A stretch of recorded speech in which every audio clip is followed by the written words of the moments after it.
बच्चे स्वागत आपका। शायद ये हमारे सिलेबस का लास्ट टाइम आपका स्वागत हो रहा है। इसके बाद जो आगे लेक्चर्स बनेंगे उसमें हम कुछ स्पेशल टाइप्स, कुछ स्पेशल क्वेश्चंस को लेकर के, कुछ पर्टिकुलर चैप्टर्स के क्वेश्चंस को लेकर के उस पर हम शायद वीडियो बनाएंगे।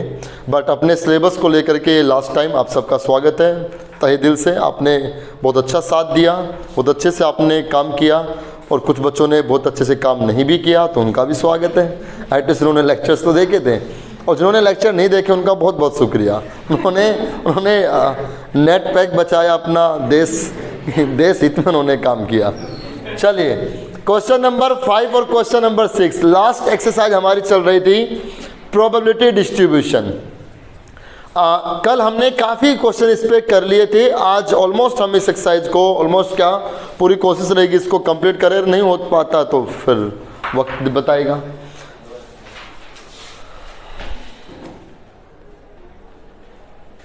तो इस एक्सरसाइज का हम क्वेश्चन नंबर 5 और क्वेश्चन नंबर 6 लेते हैं।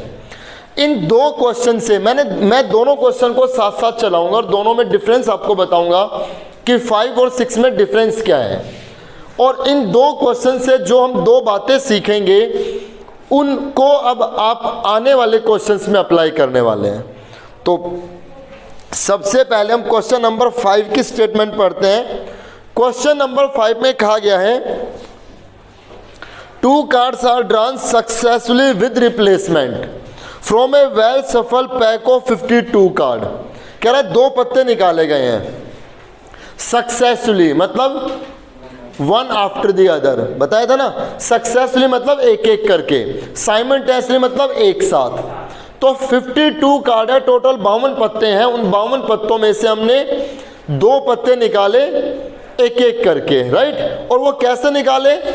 With replacement. विद रिप्लेसमेंट मतलब 52 कार्ड से एक कार्ड निकाला, देखा और वापस रख दिया, ऐसे फिर दूसरा पत्ता। तो हमेशा वो कार्ड्स रीशफल्ड हो रहे थे ना, फिर से 52 हो रहे थे ना हर बार। तो ऐसे करके एक एक करके 2 पत्ते निकाले with replacement. Find the probability distribution of the number of queens. Probability distribution निकालना है किस पे? नंबर ऑफ क्वींस पे। तो कल हमने डिस्कस किया था ना, जिस पे डिस्ट्रीब्यूशन निकालना है उसको हम capital x, random variable capital x नाम देंगे। तो किस पे निकालना है डिस्ट्रीब्यूशन? नंबर ऑफ क्वींस पे। नंबर ऑफ क्वींस पे कब? जब हमने 2 पत्ते निकाले हैं 1 by 1 विद रिप्लेसमेंट। समझ में आया? ये क्वेश्चन नंबर 5 कह रहे हैं। जरा क्वेश्चन नंबर 6 की भी स्टेटमेंट पढ़ लेते हैं। क्वेश्चन नंबर 6 में कहा गया है 2 कार्ड्स आर ड्रॉन साइमल्टेनियसली। वहां सक्सेसफुली था, यहां साइमल्टेनियसली है।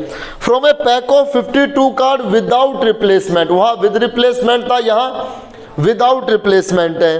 Find the probability distribution on the number of Kings.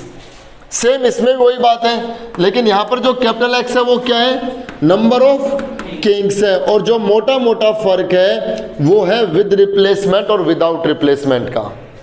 इस क्वेश्चन में एक एक करके 2 पत्ते निकाले विद रिप्लेसमेंट, तो नंबर ऑफ क्वींस पे डिस्ट्रीब्यूशन निकालना है। इस क्वेश्चन में 2 पत्ते निकाले विदाउट रिप्लेसमेंट, तो नंबर ऑफ किंग्स पे डिस्ट्रीब्यूशन निकालना है।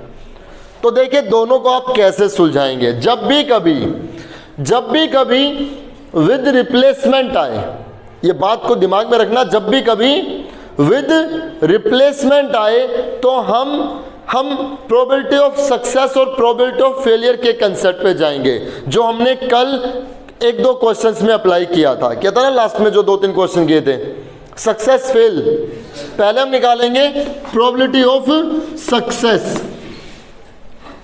जब भी कभी विद रिप्लेसमेंट आए तो हम सबसे पहले प्रोबेबिलिटी ऑफ सक्सेस और प्रोबेबिलिटी ऑफ फेलियर निकालेंगे। तो प्रोबेबिलिटी ऑफ सक्सेस का मतलब क्या हुआ कि अगर 52 कार्ड से अगर आप एक कार्ड ड्रॉ करते हो, एक कार्ड अगर आप निकालते हो, तो उसके क्वीन आने के चांस क्या रहेंगे? मेरी बात समझ आई? तो लिखिए PS, लिखिए PS बी दी प्रोबेबिलिटी, पहले आप लिख दें कि पी एस हमारे लिए क्या है, प्रोबेबिलिटी ऑफ सक्सेस हमारे लिए क्या है। P S B the probability of getting a queen card, of getting a queen card from a pack of 52 cards, from a pack of 52 cards। 52 card से 1 card queen card आए, इसके chance क्या है? Queen cards कितने हैं बच्चे? 4 out of 4 by 52 means 1 by 13। ये हमारा प्रोबेबिलिटी ऑफ सक्सेस है एक थ्रो में। और प्रोबेबिलिटी ऑफ फेलियर क्या होगा? 1 में से माइनस कर दें, 12 बाई 13। क्वीन कार्ड ना आए, इसके चांस ये रहेंगे। अब ऐसे ये एक एक करके 2 पत्ते निकाले ना, एक एक करके बच्चे 2 पत्ते निकाले ना। अब मुझे उस पर डिस्ट्रीब्यूशन निकालना है, तो लिखिए। अब देखिए, अगर हमने एक एक करके 2 पत्ते निकाले हैं, तो जो ये x है, x की नंबरिंग कहाँ तक होगी? 0 1 2 तक, कल ही डिस्कस किया था 0 1 2 तक। तो पहले क्या लिखेंगे? P X is equal to 0, P X is equal to 0। X is equal to 0 का मतलब क्या? x मतलब क्या? Number of queen's. x का मतलब नंबर ऑफ क्वींस है, नंबर ऑफ क्वींस कितनी हो? 0। तो P X is equal to 0 be the probability of, be the probability of getting no queen card, of getting no queen card. एक भी पत्ता queen card नहीं आया, एक भी पत्ता क्वीन कार्ड नहीं आए, यही बात हुई ना। तो इसका मतलब एफ पहला पत्ता फेल, दूसरा भी पत्ता फेल, यही तो बात हुई। एक एक करके 2 पत्ते निकाले, दोनों में एक भी पत्ता क्वीन कार्ड नहीं आया, तो इसका मतलब जो पहला ड्रा था वो फेल हुआ, और जो सेकंड ड्रा है वो भी फेल हुआ। मतलब फर्स्ट ड्रॉ में क्वीन कार्ड नहीं आया, और सेकंड में भी क्वीन कार्ड नहीं आया। बात समझ में आ गई ना? ऐसे आपके चेहरे का एक्सप्रेशन बता रहे कि ये पहली बार आप सुन रहे हो, समझ में आ गया ना यार? तो यहाँ पर इसके चांस क्या है? 12 बाई 13, इसके 12 बाई 13, मतलब इसको P F into P F लिखेंगे ना, जैसा कल हमने किया था, तो कितना आ जाएगा?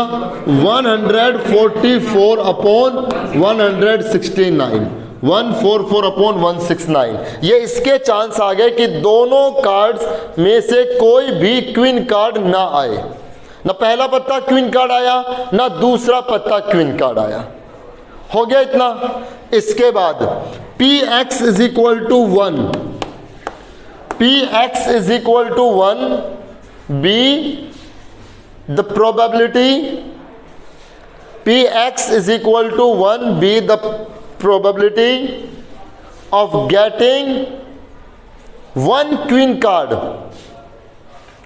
px is equal to 1 be the probability of getting 1 queen card, है ना? एक पत्ता क्वीन आए, x is equal to 1 मतलब number of queen, number of queens card कितने हो? 1 हो। So px is equal to 1 be the probability of getting 1 queen card, एक पत्ता क्वीन कार्ड आए। तो 2 केस बनेंगे, हो सकता है फर्स्ट कार्ड क्वीन कार्ड हो, सेकंड ना हो।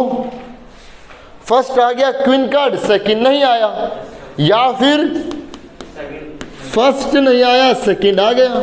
मतलब 2 जो एक एक करके हमने ड्रॉ किए हैं, उन दोनों में से कोई एक सक्सेस हो जाए। 1 बाई 1 है ना, तो बच्चे 1 बाई 1 में ऑर्डर मैटर करता है, आप सबको मालूम है। 1 बाई 1 में ऑर्डर मैटर करता है, पहले आ गया दूसरे में नहीं आया, या फिर पहले में नहीं आया दूसरे में आ गया, दोनों के ऑर्डर मैटर कर गए ना। और वो कह रहा है विद रिप्लेसमेंट है, सक्सेसफुली है। तो यहाँ पर इन सब की वैल्यू हम रखेंगे। सक्सेस के चांस 1 बाई 13, फेल के चांस 12 बाई 13, तो 12 अपॉन 169, और ये भी 12 अपॉन 169, कितना आएगा? 24 अपॉन 169, 24 अपॉन 169, इसके चांस ये रहेंगे। And then px is equal to 2, px is equal to 2 be the probability of getting both queen cards, Px is equal to be the probability of getting both queen cards, दोनों ही पत्ते queen card आए, दोनों ही पत्ते queen cards आए, इसका मतलब सक्सेस। फर्स्ट में हमें कामयाबी मिली, सेकंड में भी हमें कामयाबी मिली, तो पहले में भी किंग आ गया, दूसरे में भी queen, sorry not king, queen card आ गया। तो क्वीन कार्ड आने के चांस कितने हैं यहाँ पर 1/13, यहाँ पे कितने 1/13, तो कितना आ गया 1/169, ये चांस बन गया 1/169। समझ में आया? आप चेक कर सकते हैं कि आपका डिस्ट्रीब्यूशन सही या गलत है। बिल्कुल सही है, इन सब का सम करेंगे तो 1 आएगा ना, अगर इन सब का सम 1 आया है तो डिस्ट्रीब्यूशन बिल्कुल ठीक है। आप डिस्ट्रीब्यूशन टेबल बना करके लिख दें, यहाँ x, यहाँ px, अगर x 0 है तो 0 पे चांस क्या है 144/169, अगर 1 है तो 1 पे चांस कितना है 24/169, अगर 2 है तो चांस क्या है 1/169। ठीक है, ये इसका प्रोबेबिलिटी डिस्ट्रीब्यूशन आ गया किस पे, नंबर ऑफ क्वींस पे। कब? जब दो पत्ते निकाले हैं सक्सेसफुली विद रिप्लेसमेंट। समझ में आया नहीं आया? तो अगर विद रिप्लेसमेंट है तो आपको ऐसे करना है सक्सेस फेल से। अब नेक्स्ट क्वेश्चन में क्या है, नंबर ऑफ किंग्स पे निकालना है डिस्ट्रीब्यूशन। कब? वही दो पत्ते निकाले हैं, लेकिन इस बार कैसा है, विदाउट रिप्लेसमेंट। विदाउट रिप्लेसमेंट हो या साइमल्टेनियसली हो तो आपको कॉम्बिनेशन यूज करना है। अब इसमें सक्सेस फेल नहीं लगाना, हालांकि सक्सेस फेल भी लगा सकते हो आप, आपको एक एक कम करके करना पड़ेगा। जैसे पहले में कितना आया था, पहले में क्वीन आने के चांस क्या थे, अरे भाई फेल होने के, ना आने के, देखो एक सेकंड, चलो सक्सेस बताता हूं मैं। सक्सेस का क्वीन आने का चांस क्या था 4/52, 1/13 मत देखो, 4/52 था ना। अगला क्या हो जाएगा 3/51 विदाउट रिप्लेसमेंट। पहला पत्ता क्वीन आए, दूसरा भी क्वीन आए, तो पहले पत्ते क्वीन आने के चांस 4/52 और दूसरे पत्ते के क्वीन आने के चांस 3/51, अगर वो विदाउट रिप्लेसमेंट है तो आप वैसे भी कर सकते हो सक्सेस फेल से, लेकिन फिर आपको सोचना पड़ेगा कि एक कम हो गया तो कितना आएगा। और एक्चुअली में जो कॉम्बिनेशन का फॉर्मूला है ना, वो विदाउट रिप्लेसमेंट की बात से ही लिंक कर जाता है। थिंक अबाउट इट, अगर मैं 10C2 लिखूं तो ऊपर 10 × 9, नीचे 2 × 1, ऐसा लिखते हैं ना, तो 10 × 9 हुआ ना ऊपर। देखो मान लीजिए ये कितने थे, 4 थे ना, ऊपर क्या आएगा 4C2, नीचे 52C2। समझना बात को, और इस फिर बात को ये दिमाग में बिठाना कि क्यों कॉम्बिनेशन यूज कर रहे हैं विदाउट रिप्लेसमेंट में। अगर मैं 4C2 को सोल्व करूं तो 4 × 3 × 2 फैक्टर कट जाएगा और नीचे 2 × 1, यही आएगा ना। अरे भाई 4 × 3 × 2 फैक्टोरियल, नीचे अरे 4C2 को सोल्व करोगे तो 4 फैक्टोरियल 2 फैक्टोरियल 2 फैक्टोरियल आएगा। ये 4 × 3 × 2 फैक्टोरियल कैंसिल, ये 2 × 1, तो 4 × 3/2 × 1 मैंने डायरेक्ट लिख दिया। यहाँ पर 52C2 52 × 51/2 × 1, तो ये कट गया। 4 × 3/52 × 51।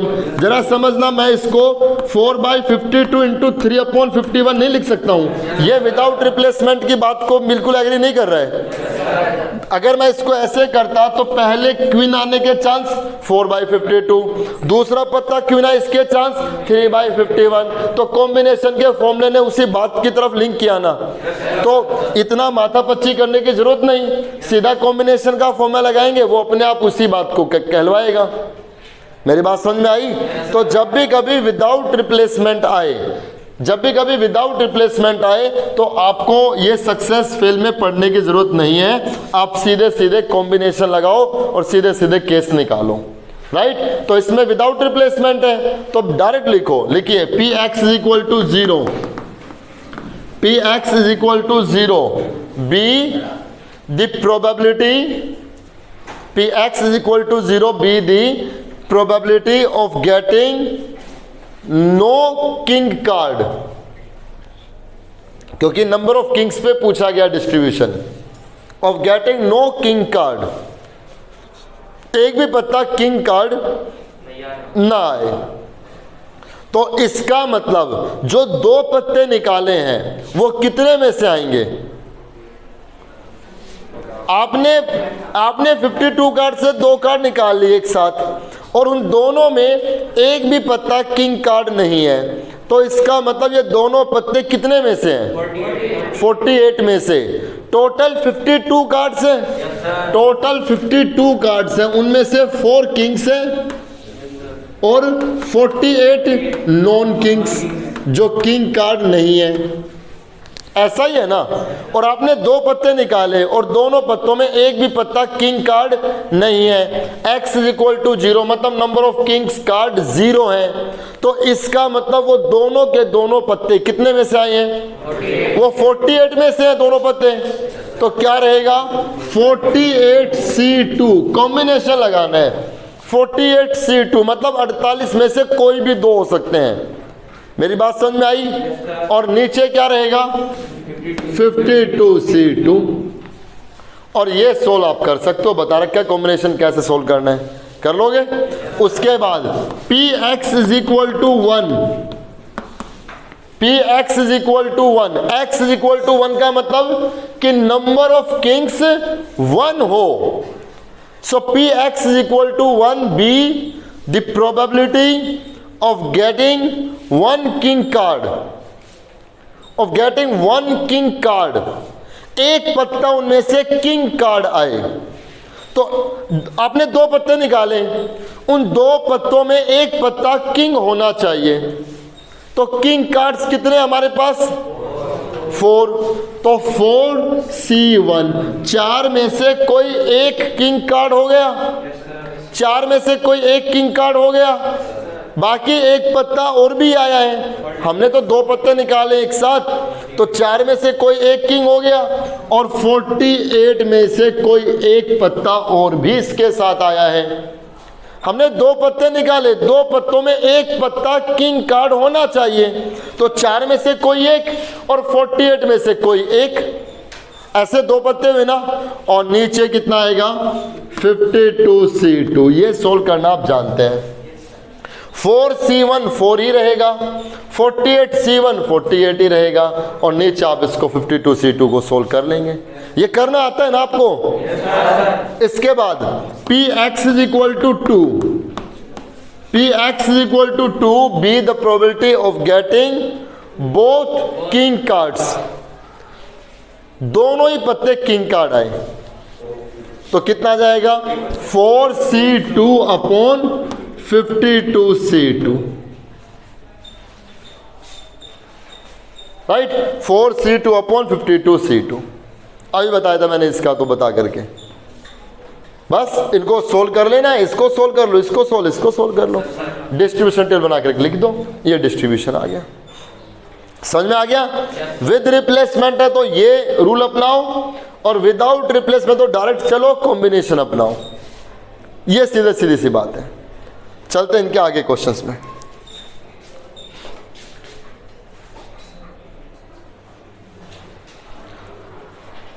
क्वेश्चन नंबर 7 ऐसे ही आप करके देखें। क्वेश्चन नंबर 8 और 9 में चलते हैं। क्वेश्चन नंबर 9 हमने लिया, 3 bad articles are mixed with 7 good ones. 3 bad articles are mixed with 7 good articles। 3 खराब आर्टिकल्स को 7 अच्छे आर्टिकल्स के साथ मिला दिया, तो टोटल 10 हो गए। उन 10 में 3 तो खराब हैं और 7 अच्छे हैं, राइट। ये आपके डिफेक्टिव हैं, ये नॉन डिफेक्टिव हैं, ऐसे वो आर्टिकल्स हैं। अब क्या किया गया? क्वेश्चन कह रहा है find the probability distribution of bad articles. हमें प्रोबेबिलिटी डिस्ट्रीब्यूशन निकालना है किस पे? बैड आर्टिकल्स पे। हमें प्रोबेबिलिटी डिस्ट्रीब्यूशन निकालना है बैड आर्टिकल्स पे। कब? If 3 are drawn at random without replacement from this lot.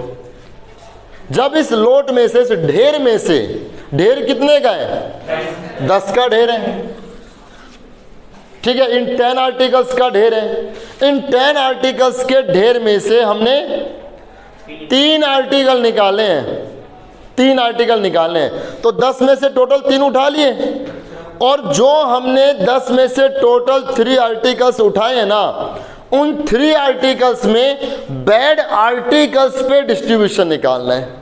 We have to find the probability distribution on bad articles. तो हमें हमारा जो x बनेगा, जो हमारा रैंडम वेरिएबल x बनेगा, वो किस पे बनेगा?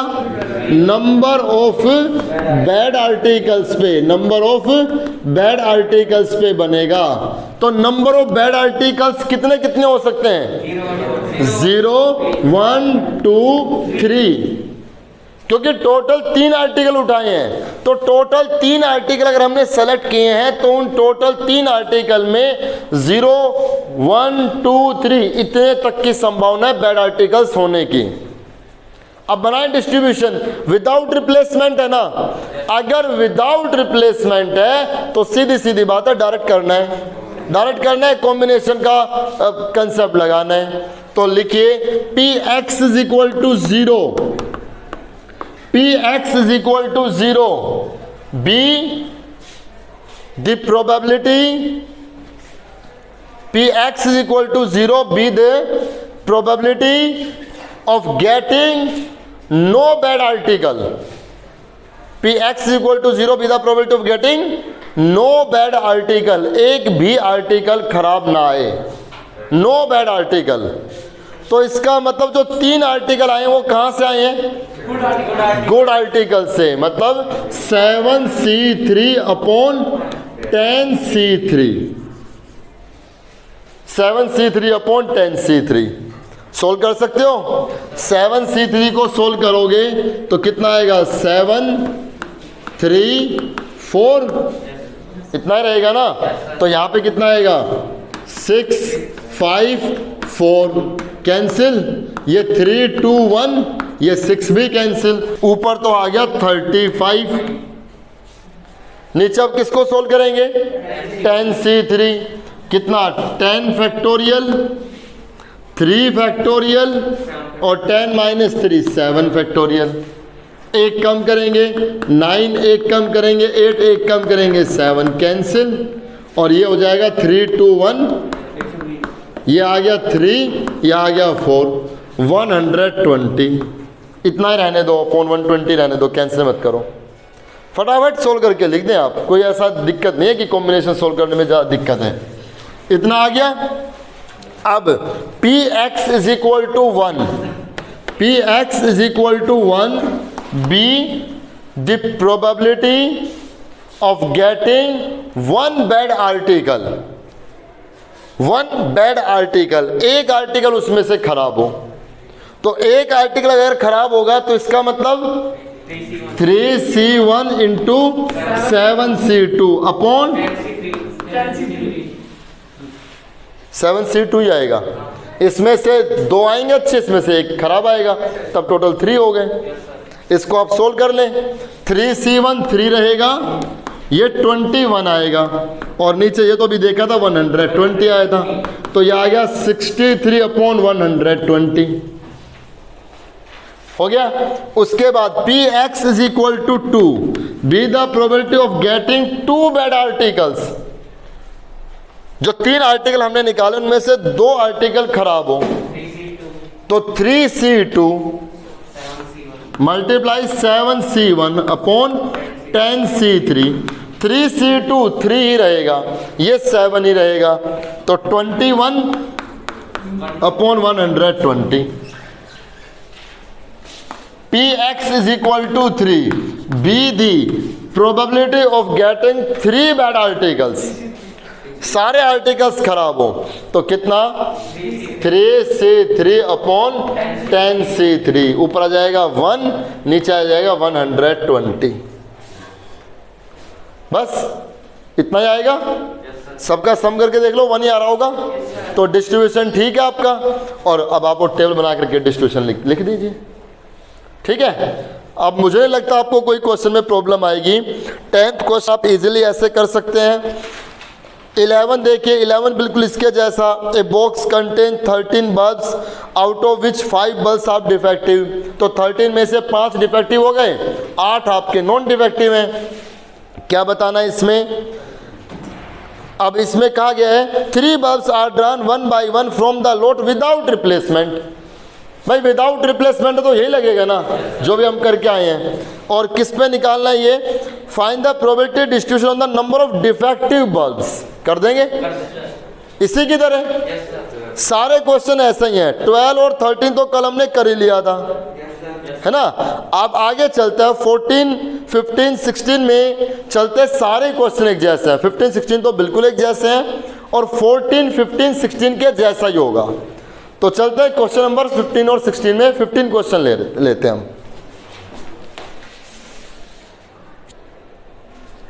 क्वेश्चन नंबर 15 में आपको ऑलरेडी एक प्रोबेबिलिटी डिस्ट्रीब्यूशन टेबल बना करके दी गई है कि 0 पे प्रोबेबिलिटी ये है, 1 पे प्रोबेबिलिटी ये है, 2 पे प्रोबेबिलिटी ये है, राइट।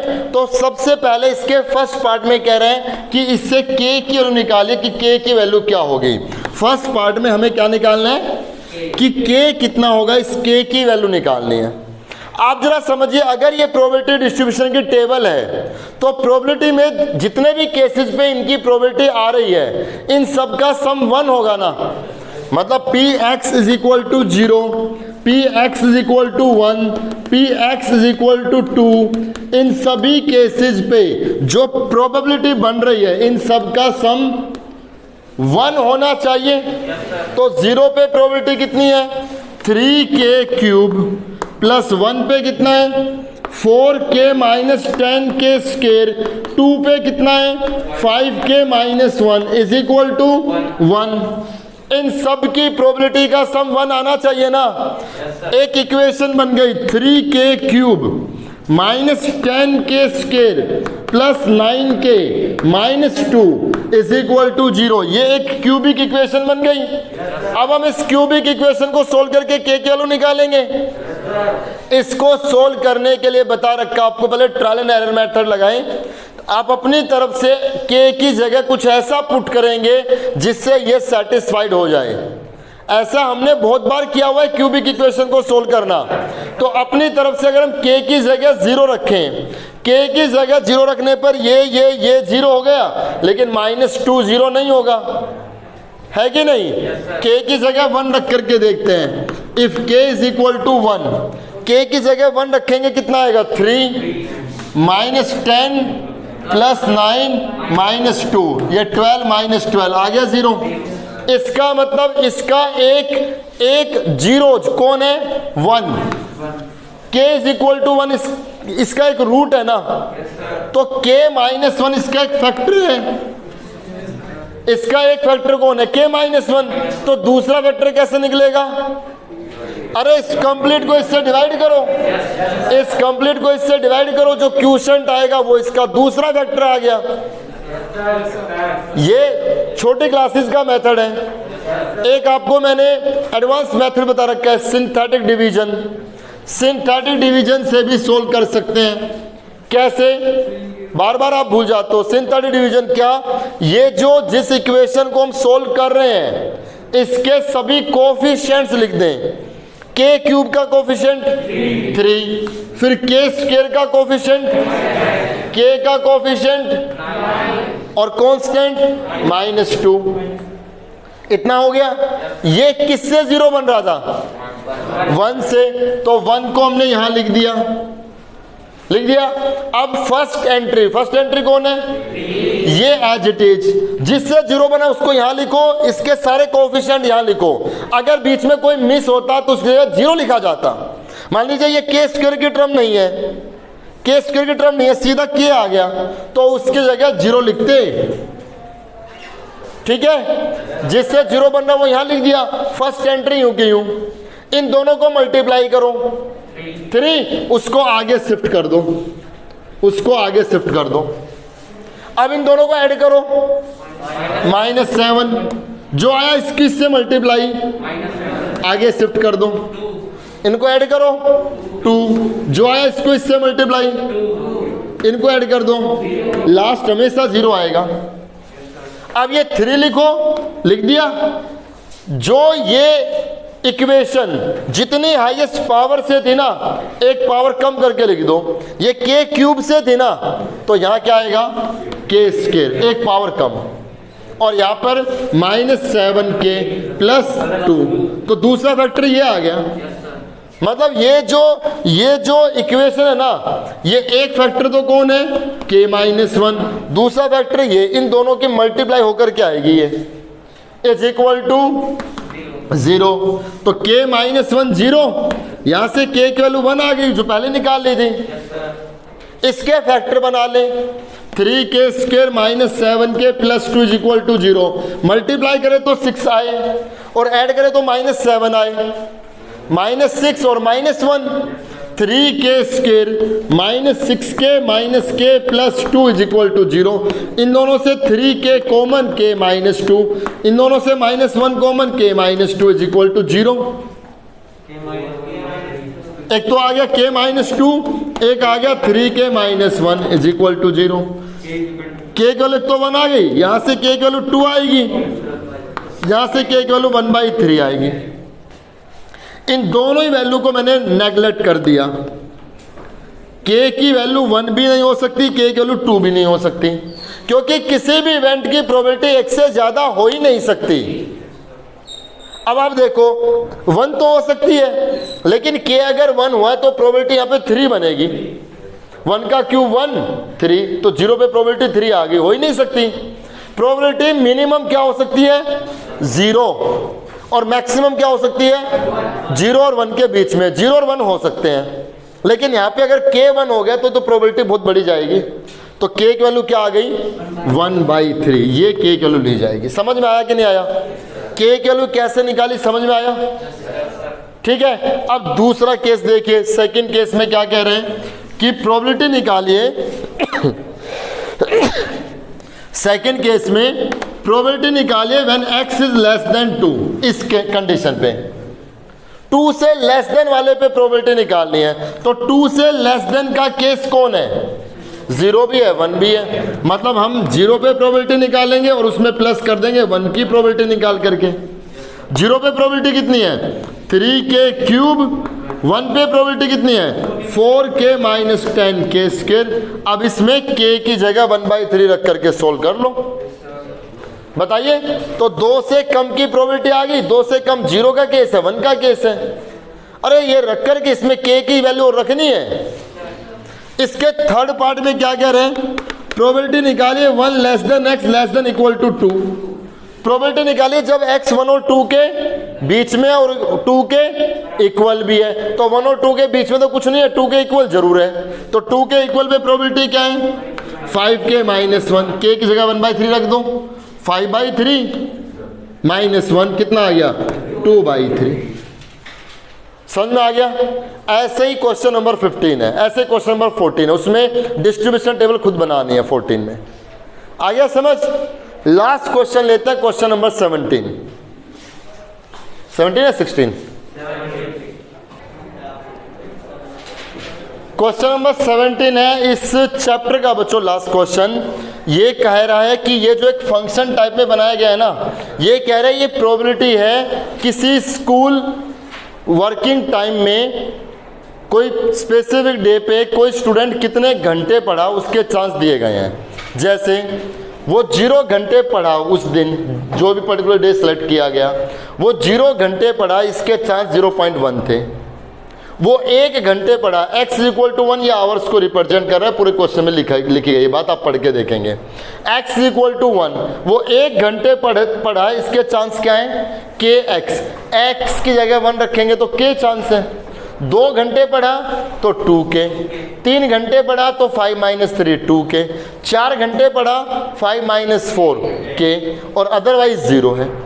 तो पहले पार्ट में कह रहा है कि के की वैल्यू निकालिए, फर्स्ट पार्ट में है ना, फर्स्ट पार्ट में कह रहा है के की वैल्यू निकालिए। तो बच्चे के की वैल्यू निकालने का मतलब है सभी प्रोबेबिलिटी पे, 0 पे, 1 पे, 2 पे, 3 पे, 4 पे, इन सब पे प्रोबेबिलिटी का सम 1 होना चाहिए। स्मॉल x दिया गया था ना ये नंबर ऑफ आवर्स को, इन सब पे प्रोबेबिलिटी का सम क्या रहना चाहिए 1। तो 0 पे प्रोबेबिलिटी क्या थी 0.1, 1/10।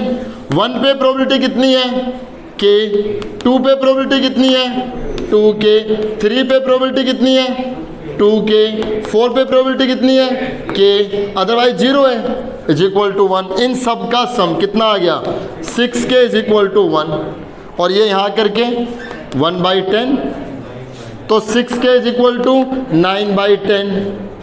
ये 3 से काट दें, k की वैल्यू आ गई 3/20, आ गई k की वैल्यू। आसान सी बात थी, ये इसके फर्स्ट पार्ट में पूछा गया है। अब सेकंड पार्ट में पहले ए पार्ट बनाया गया। ए पार्ट में कहा गया what is the probability that you study at least 2 hours.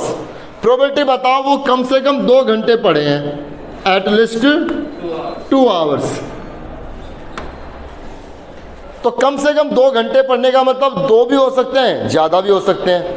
तो मतलब 2 पे निकलेगी प्रोबेबिलिटी, 3 पे निकलेगी और 4 पे निकलेगी।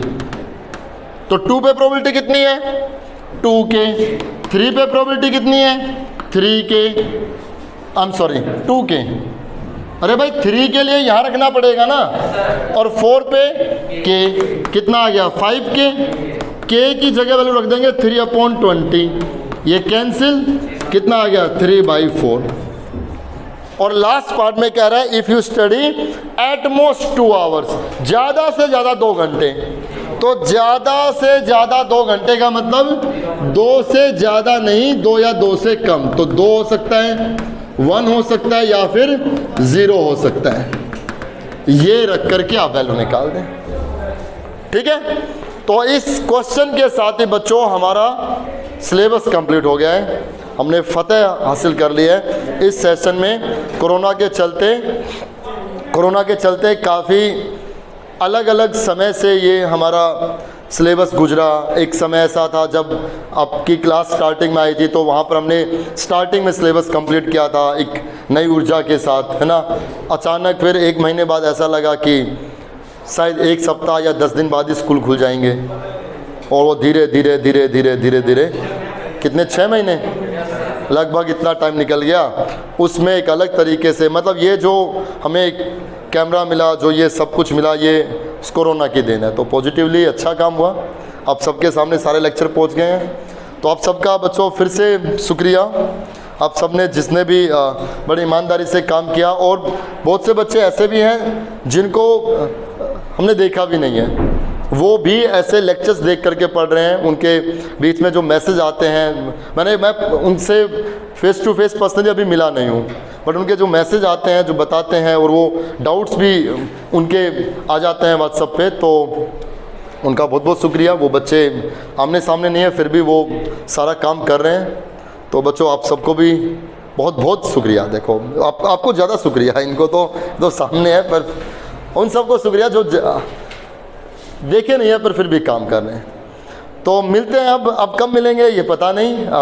सिलेबस कंप्लीट हो गया, कुछ नई प्लानिंग के साथ फिर से कुछ लेक्चर्स और बनाएंगे, कुछ अच्छे क्वेश्चंस को लेकर के, कुछ स्पेसिफिक टर्म्स मैथमेटिक्स के लेकर के, इन सब को लेकर के कुछ और हम काम करेंगे। तब तक आप अच्छे से काम करते रहें, आप खुश रहें, स्वस्थ रहें, और बस मेहनत करते रहें। थैंक यू की पावर इन्फिनिटी बच्चों, थैंक यू सो मच।